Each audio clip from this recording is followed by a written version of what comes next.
ఆ కాపు ఉద్యమ నేత జనసేనకి పోటీ ఇస్తున్నారట. అవును, మీరు విన్నది కరెక్టే. ముద్రగడ పద్మనాభం జనసేన అధినేత పవన్ కి ఆపోజిట్ గా అంటే వైసీపీ నుంచి బరిలో దిగుతున్నారని వార్తలు వస్తున్నాయి. ఇంతకీ ఈ వార్తల్లో నిజమెంత? Let's watch this story. 2024 ఎన్నికలు సమీపిస్తున్న సమయంలో ఏపీలో రాజకీయాల వాతావరణం రోజు రోజుకి వేరెక్కుతుంది.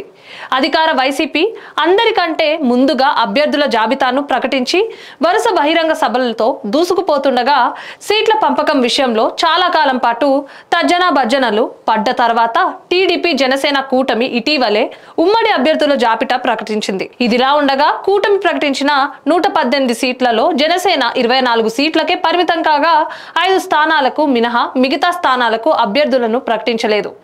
అంతేకాకుండా జనసేన అధినేత పవన్ కళ్యాణ్ ఎక్కడి నుండి పోటీ చేస్తారన్నది ఇంకా క్లారిటీ రాలేదు. మొన్నటిదాకా పవన్ భీమవరం నుండి పోటీ చేస్తారని భావించగా ఆ స్థానాన్ని ఇటీవల టీడీపీ నుండి జనసేనలో చేరిన టీడీపీ నేత అంజిబాబుకు కేటాయిస్తారని వార్తలు వస్తున్నాయి. తాజాగా పవన్ కళ్యాణ్ పిఠాపురం నుండి పోటీ చేస్తున్నాడన్న ప్రచారం ఊపందుకుంది.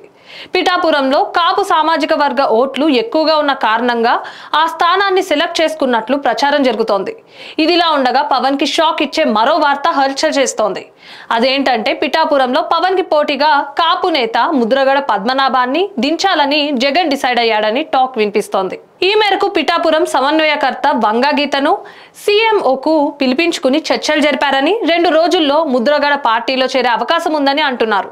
ముద్రగడ పిఠాపురం బరిలో దిగితే గనుక పవన్ కళ్యాణ్ కి చెక్ పడ్డట్టే అవుతుందని చెప్పాలి. ఇప్పటికే జనసేన పిఏసీ మెంబర్ హరిరామ జోగయ్య కుమారుడు చేగొండి సూర్యప్రకాష్ వైసీపీలో చేరడం జనసేన మీద ప్రభావం చూపుతుందని భావిస్తున్న క్రమంలో ముద్రగడ రూపంలో జగన్ వేసిన మాస్టర్ ప్లాన్ ని పవన్ ఎలా ఎదుర్కొంటాడో చూడాలి. ఇలాంటి మరిన్ని అప్డేట్స్ కోసం స్టే ట్యూన్ టు 9 Live.